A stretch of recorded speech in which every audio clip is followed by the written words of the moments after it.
कुछ बहन भाइयों की ख़ास फरमाइश पर आज हम भी करवाते हैं दूसरे यूट्यूबर्स की तरह आपको अपने घर का होम टूर, क्योंकि आप सब कहते हैं कि आपने अपने घर का मुकम्मल होम टूर हमें नहीं करवाया। तो हमारा घर बाहर से कुछ इस तरह से है। अभी हम लिए चलते हैं आपको अंदर। अंदर एंटर होते ही ये हमारे सहन और पर्दे वगैरह जो छत पे बने हुए उनका नज़ारा, ये सब दिखाने के बाद सबसे पहले हम लेकर चलेंगे आपको अपने गेस्ट रूम में, जिसे हम बैठक भी कहते हैं सराइकी में। हमारी बैठक हमने अपनी अफोर्डनेस यानी कि अपनी औकात के मुताबिक इतनी डेकोरेट की, बाकी आप इससे भी अच्छी बना सकती हैं। पैसा हो जेब में तो सब कुछ हो सकता है।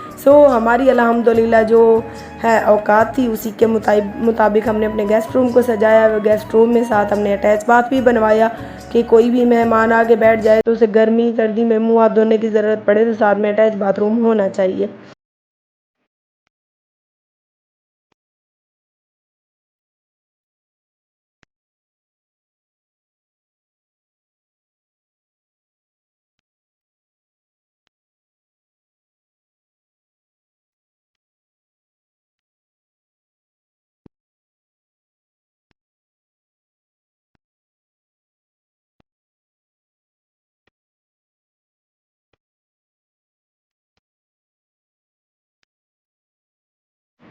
गेस्ट रूम का टूर करवाने के बाद अभी लिए चलते हैं आपको बच्चों वाले रूम में। बच्चों के लिए मैंने अलग से रूम बनाया था कि बच्चे जो भी शैतानियाँ करें, कचरा वगैरह फैलाएं, एक रूम में फैलाएं, क्योंकि बच्चे आपको पता है बहुत शैतान होते हैं और पूरे घर में गंद फैलाते हैं। ये छोटा सा रूम हमने बच्चों के लिए बनाया है। इसमें सिर्फ मुस्कान, ज़ारा और सैर फातिमा की बेबी अलमारी रखी है मैंने, कपड़े, जूते और उनकी जो भी ज़रूरियात है ज़िंदगी की चीज़ें, और साथ में एक बेड भी मैंने रखा है बच्चे ताकि इजी तरीके से बेड के ऊपर बैठकर टीवी वगैरह देख सकें। और साथ में हमने लगवाई है इस कमरे में बच्चों के लिए एलईडी।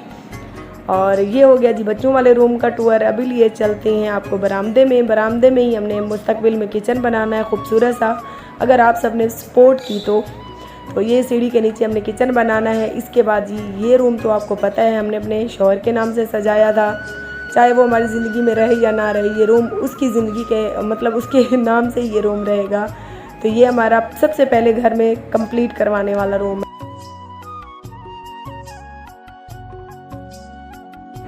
अभी लिए चलते हैं आपको अपने दूसरे रूम में। ये खड़े हमारे मियाँ मिट्ठू और ये हमारा दूसरा रूम। दूसरे रूम में हमने डाला था लकड़ी का फर्नीचर। ये बहुत ही पायदार होता है, ये ख़राब नहीं होता। डीको वाले जो होते हैं वो ख़राब हो जाती हैं। और इसमें सबसे इस कमरे में जो खासियत है, ख़ास चीज़ है, वो है हमारे सोफ़े और सेफ़ यानी कि अलमारी कपड़े रखने वाली। ये मुस्कान ज़ारा के हाथों की ली हुई है और उसकी निशानी के तौर पर इस कमरे में रखी है प्यारे बहन भाइयों।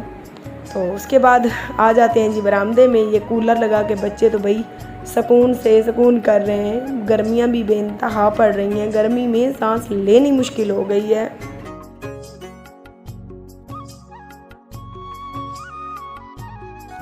YouTube चैनल आरजे महविश की वीडियोस देखने के लिए हमारे चैनल को सब्सक्राइब करें और साथ ही खड़े बेल आइकन को दबाना मत भूलें। बिस्मिल्लाहिर्रहमानिर्रहीम, अस्सलाम वालेकुम। वेलकम करती हूँ अपने YouTube चैनल आरजे महविश में। मुझे उम्मीद है मुझे देखने और मेरे तमाम चाहने वाली ऑडियंस खैरो खैरियत से होगी। अल्लाह ताला के करम और आप सब बहन भाइयों की दुआओं से हम बिल्कुल ठीक हैं। और आज 3-4 दिन के बाद आपकी बहन आपके सामने खड़ी है। शुक्रगुजार हूँ सबसे पहले उन बहन भाइयों की जो मेरी यूट्यूब में कमी महसूस करते हैं। प्यारी सी यूट्यूब फैमिली, आपको पता है एक औरत के ऊपर जब ढेर सारी जिम्मेदारी आ जाती है तो यकीन करें कभी कभी हम भी थक जाते हैं हालात से लड़ते लड़ते। तो मुस्कान ज़ारा को 3-4 दिन से शदीद बुखार था, 101 और 102 पे। तो बुखार जो है बिल्कुल ख़त्म होने का नाम नहीं ले रहा था। मुख्तलिफ डॉक्टर्स, अच्छे डॉक्टर्स को दिखाने के बाद भी जब बुखार कम नहीं हुआ तो फिर हमने उसका ब्लड का टेस्ट करवाया, क्योंकि हमारा जो ये इलाका है कोट छुट्टे का, यहाँ पे बच्चों में आजकल जो है ना सोरोक की जो बीमारी है उसकी वबा फैली हुई है। तो मुझे डर था कि अल्लाह ना करे मुस्कान ज़ारा को भी सोरोक हो, जिस वजह से इसका बुखार जो इतना शदीद था, ख़त्म नहीं हो रहा था। तो अल्लाह का शुक्र अदा किया कि कल हमने जो टेस्ट करवाए वो नॉर्मल आए और मुस्कान ज़ारा का भी आज सुबह से बुखार थोड़ा सा टूट गया। सुबह शाम अभी भी इंजेक्शन उसको लग रहे हैं। लेकिन जब आपको पता है बच्चे बीमार हो जाएं तो जिनकी माँ और बाप मैं ही हूँ, तो फिर बच्चे चिड़चिड़े बहुत हो जाती हैं। मुस्कान ज़ारा सारा दिन मेरी गोद में लेटी रहती थी, 1 मिनट नहीं मुझे हिलने देती थी, जिस वजह से मैं वीडियो नहीं बना सकी। और आज उसकी कोई तबीयत बेहतर हुई तो मैंने सोचा कि अपने व्लॉग को आगे बढ़ा लेते हैं। आगे बढ़ाने से मुराद जो वीडियो पहले शेयर की वो मेरी दूसरे दिन की वीडियो थी। मैंने स्टार्ट की हुई थी, फिर जब मुस्कान ज़ारा को शदीद बुखार हुआ तो हम डॉक्टर्स के पास गए, तो फिर रात को लेट लौटे, अगली सुबह फिर डॉक्टर के पास, फिर सुबह तीसरे दिन भी डॉक्टर के पास। और उसके अलावा जब घर आती थी मुस्कान को तेज़ बुखार की वजह से इतनी रोती थी तो उससे मुझे ठंडे पानी की पट्टियाँ वगैरह करते करते मेरा दिन जो है इसी परेशानी में गुजर जाता था। तो आज की वीडियो के साथ साथ रहे, वीडियो आगे बढ़ाते हैं।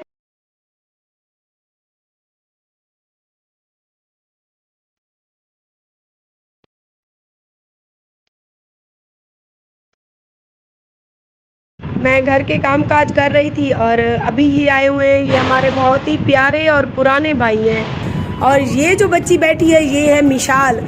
मिशाल से हमारी तब से दोस्ती है जब से मुस्कान जिंदा थी, है ना भैया।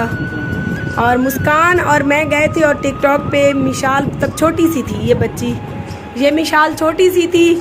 तो मुस्कान ने इसके साथ वीडियो भी बनाई थी और इसको उठाया भी था। और मुस्कान के चले जाने के बाद भी ये लोग हमें नहीं भूले, वक्तन फ़वक्तन ये हमारे घर आते हैं। मैं इनकी शुक्रगुजार हूँ जो आज के इस दौर में जहाँ पे अपने भी भूल जाते हैं किसी को, लेकिन इस भाई ने और इसकी बीवी ने और ये प्यारी सी मिशाल ने हमें याद रखा हुआ है ना मिशाल।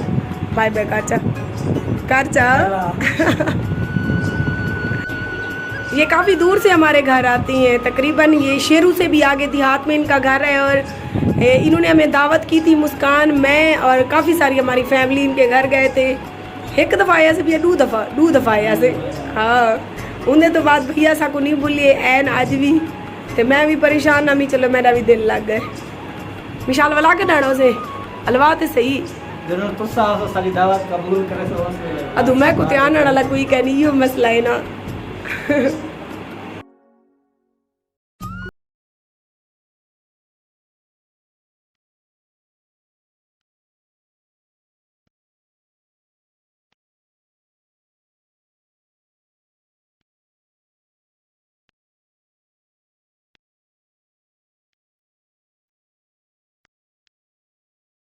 प्यारे बहन भाई, आज 3-4 दिन के बाद मैं अपनी वीडियो को आगे बढ़ा रही थी तो हमारे घर आ गए थे कुछ मेहमान जो हमारे चैनल के बाकायदा से सब्सक्राइबर थी। और वो खातून जो है हमारे घर काफ़ी अरसे से आती जाती है, मेरी बहुत अच्छी बहन बन गई थी। तो वो लोग आए, अभी मगरिब होने वाली है, उनको खाना वगैरह खिलाने के बाद रवाना किया, वो अपने घर की तरफ रुखसत हुए। तो मुझे कहीं से उड़ती उड़ती खबर मिली है कि गुज़िश्ता 4 से 5 साल से मुझे सताने वाला एक मेरा दुश्मन अपने अंजाम को पहुँच गया है। मैंने यकीन करें शुक्र भी अल्लाह पाक का अदा किया और साथ में मुझे दुख भी हुआ जब उसको इतनी बुरी मौत मरते हुए मैंने देखा। तो क्योंकि मरना हम सब ने है, मौत तो बरहक है, मैंने भी बनना है, आप सब ने भी मरना है, जिंदा तो किसी ने भी नहीं रहना है। लेकिन जो इबरतनाक मौत उसको आई है ना, उसके बाद मैं यही कहूंगी कि किसी की बहन बेटी को ना सताएं, किसी की बददुआ ना लें। 4 साल से ये बंदा मुझे सताता था, 4 साल से मैंने इसको अल्लाह और रसूल के वास्ते दिए थे। मैं जब इस फील्ड में नई आई थी, यूट्यूब की फील्ड में, मैंने चैनल बनाया, सारा दिन मैं धूप और गर्मी में अपने छोटे छोटे बच्चों को घर अकेला छोड़कर जाती थी, कोई जगह ढूंढती थी, धूप में गर्मी में अपनी वीडियो बनाती थी। शाम को जब जैसे ही मैं वो वीडियो अपनी चैनल पर अपलोड करती थी तो ये बंदा फौरन यूट्यूब चैनल से मेरे वीडियो को डाउनलोड करके इसने मेरे नाम से 3-4 फेक पेज बनाए हुए थे आरजे महविश के नाम से। तो ये फौरन से पहले मेरी वीडियो को अपने पेजों पर अपलोड कर देता था और साथ में अपना नंबर दे देता था, कहता था कि मैं आरजे महविश हूँ, बेसहारा खातून हूँ, मेरी इमदाद करे, कोई मेरी सपोर्ट करे। तो जो बहन भाई इतने समझदार नहीं थे या गैर मुमालिक से अहले तर्स से दिन के दिल में कुछ तरस आ जाता था मेरे हालात की तरफ देखकर, तो वो लोग आगे से, इसने अपना इजी पैसे का नंबर दिया हुआ था, वो लोग इसको पैसे भेज देते थे, कोई 8,000, 5,000, 4,000, तो इस तरह से। तो ये ऐसा बेगम के बारे में ऐसे अल्फाज नहीं अदा करूंगी, लेकिन मुझे बहुत ज्यादा दुख है, बहुत ज्यादा ये मेरी बददुआएं लेके इस दुनिया से गया है। शायद ये मेरी बददुआएं ना लेता तो अल्लाह पाक इसको जवानी की ये इबरतनाक मौत ना देता, शायद ये और जिंदगी जी पाता। तो इसीलिए कहते हैं कि किसी बेसहारा और मजलूम की बददुआ इंसान ना ले। जब 3-4 इसने पेज बनाए हुए थे तो मैंने काफी जराए से पता करवाया कि ये पेज कौन चला रहा है, क्यों चला रहा है और किस वजह से मुझे सता रहा है। सारा दिन मैं धूप में रुलती हूँ, जब शाम को आकर मैं अपनी वीडियो अपलोड करती हूँ तो फौरन मेरी वीडियो डाउनलोड करके जब पेजों पर छोड़ दी जाती थी तो जो लोग मुझे फेसबुक पेज से देख जाते थे वो फिर मेरे यूट्यूब चैनल पर आकर नहीं देखते थे, जिसकी वजह से मेरा चैनल भी ग्रो नहीं कर रहा था और मेरी वीडियो पर व्यूज भी नहीं आते थे। इतना जितना मैं मेहनत कर रही थी उस हिसाब से मेरे व्यूज बहुत डाउन होते थे, क्योंकि जो वीडियो मेरे चैनल पर 8-10 हजार चल जाती थी वही वीडियो 1.5 लाख, 2 लाख, 3 लाख, बाज औकात तो वो वीडियोस मिलियन में भी चली जाती थी फेसबुक पेज पर। तो जब मैंने इसका पता करवाया, मैंने इसको अल्लाह रसूल के वास्ते देकर कहा कि जीशान, मेरी और तुम्हारी कोई दुश्मनी नहीं है, मुझे अपनी माँ समझकर, बहन समझकर, किसी की बेटी समझकर ना सताओ। मेरी बहुत मेहनत है, मैं बहुत मेहनत करती हूँ, मेरे छोटे छोटे बच्चे हैं, मेरे सर पर छत नहीं है, मैं बहुत हालात की मारी हुई औरत हूँ। तो आगे से ये बंदा मेरा मजाक उड़ाता था, मेरा फोन बंद कर देता था, या कहता था अच्छा तुम बेसहारा हो तो चाचे खोजी से शादी कर लो, बेसहारा हो तो किसी के साथ दोस्ती कर लो, घर बैठे सुकून से वो तुम्हें खर्चा पानी तो देते रहेंगे। अगर तुम ऐसे वीडियो बनाती हो तो तुम अपनी मेहनत कर रही हो, मैं पेज पर लगाकर जो मेरा नसीब है मैं अपने नसीब से ये रिस्क खा रहा हूँ। तो ये बंदा मुझे ऐसे अल्फाज अदा करता था तो मैं बहुत रोती थी। रोकर मैं कुरान पाक पर जब मेरे आंसू गिरते थे तो इसके लिए आप सोचें कोई दुआ तो मेरे दिल से नहीं निकलती थी। इस तरह से मैंने काफी वीडियोस में कहना भी शुरू कर दिया कि मेरा फेसबुक का कोई पेज नहीं है। काफी लोगों को पता भी है। मैं गिड़गिड़ाती रही, मैं चीखती रही, मैं चिल्लाती रही, हर वीडियो में मैं कहती रही कि मेरा फेसबुक का कोई पेज नहीं है। अल्लाह रसूल के वास्ते मेरी वीडियो मेरे चैनल पर देखे ताकि मुझे मेरी मेहनत का सिला मिल सके। प्यारे बहन भाइयों, वीडियो में से वो पॉइंट ये कट कर देता था जहां पर मैं बार बार कहती थी कि मेरा फेसबुक का कोई पेज नहीं है, मेरा सिर्फ और सिर्फ यूट्यूब का चैनल है, लिहाजा आप लोग मेरे यूट्यूब चैनल पर आकर मेरी वीडियो देखा करें। जिस वीडियो में भी मैं ये बात करती थी उस पॉइंट को कट करने के बाद आगे ये पोस्ट लगा के अपना नंबर लगा देता था, कोई इजी पैसे का, कभी जैज कैश का, कभी कौन सा, कि अगर कोई मेरा गैर मुल्क से बहन भाई देख रहा है, मेरी इमदाद करना चाहे 5,000 की, 4 की, 3 की, तो वो इस नंबर पर मुझे इजी पैसा करवाए। कुछ ऐसे मतलब लोग होती हैं अहले तर्स जो पैसे इजी पैसा करवा देते हैं। तो इस तरह से इसने काफी लोगों को लूटा, बेवकूफ बनाया। उन लोगों को जब पता चला कि ये पेज तो फेक है, ना ही ये नंबर महविश के, तो वो बेचारे मेरे चैनल पर आकर कमेंट करते थे कि बाजी हमने तो बेवकूफ बनकर इतने पैसे इजी पैसा करवा दिए कि बेचारी का घर बन जाएगा या इसके बच्चों का कुछ ना कुछ हो सकेगा। तो मैं जब उनको कमेंट में रिप्लाई करती थी कि भाई मैं तो बार बार कहती हूँ कि मेरा सिर्फ यूट्यूब का चैनल है, मेरा फेसबुक का कोई पेज नहीं है, तो तब तक वो बेचारे अच्छा खासा ही उन लोगों को लूट चुका होता था। तो आज इसकी इबरतनाक मौत, जवानी की मौत से ये बात साबित हो गई कि ना पैसा काम आना है, ना बेसहारा इंसान की बद्दुआ लगनी है। तो इस तरह से अचानक मौत आनी है और बड़ी इबरतनाक और बुरी मौत आनी है। तो प्यारे बहन भाइयों, आज मैंने यकीन करें शुक्राने के नवाफिल अदा किए कि एक शैतान से तो मेरी जान छूटी। मेरी बद्दुआएं और आए ना लेता ना तो शायद ये जवानी की मौत और ऐसी इबरतनाक मौत ना मरता। तो ये जब मेरी वीडियोस पेज पर लगाता था, मेरी वीडियोस वहां लाखों में लोग देख जाते थे, मेरे चैनल पर 8-10 हजार बंदा भी नहीं देख जाता था, मेरे व्यूज डाउन होते थे, तो मेरी इनकम बहुत कम आती थी। तो मैं रोती थी कुरान पाक को सीने से लगाकर, और जब मेरे आंसू कुरान पाक पर गिरते थे तो आप ये सोचें कि कैसी मेरे दिल को दुख और तकलीफ होती होगी। तो क्या अल्लाह पाक ऊपर देख रहा होता था ना? बेशक वो इंसाफ करने वाला है, उसके दर में देर है अंधेर नहीं है, मैंने देख लिया। मेरा आज ये दुश्मन तो अपने अंजाम को पहुंच गया है, और आज इसको जब कब्र में रात आएगी ना तो यकीन करें मेरा दिल करता है कि मैं जाऊं, अगली सुबह इसकी कब्र पे जाऊं और जोर से ऊंची आवाज में कहूं कि हाँ अब बताओ तुम मुझे कितना सताते थे, मैंने तुम्हें अल्लाह रसूल के वास्ते दिए थे, मैंने तुम्हें यही कहा था कि तुम मर्द हो, लड़की हो, तुम कमा सकते हो, मेहनत मजदूरी कर सकते हो, मेरे छोटे छोटे बच्चे हैं, मुझे ना सताओ, मेरी मेहनत ना जाया करो। तो आगे से मेरा मजाक उड़ा के मुझे यही कहता था कि इतना तो तुम नहीं कमा रही हो जितना मैं तुम्हारे नाम से कमा रहा हूँ, यकीन करो मैं तो अयाशी कर रहा हूँ, कभी कभी तुम्हें दुआएं भी देता हूँ कि इसके नाम से मैं सुकून की जिंदगी जी रहा हूँ।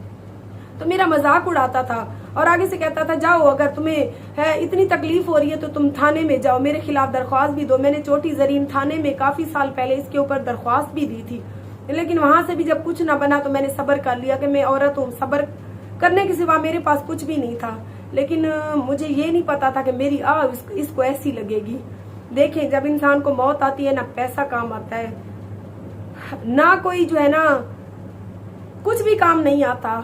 इसीलिए कहते हैं कि किसी मजलूम की आह और बद्दुआ से डरो।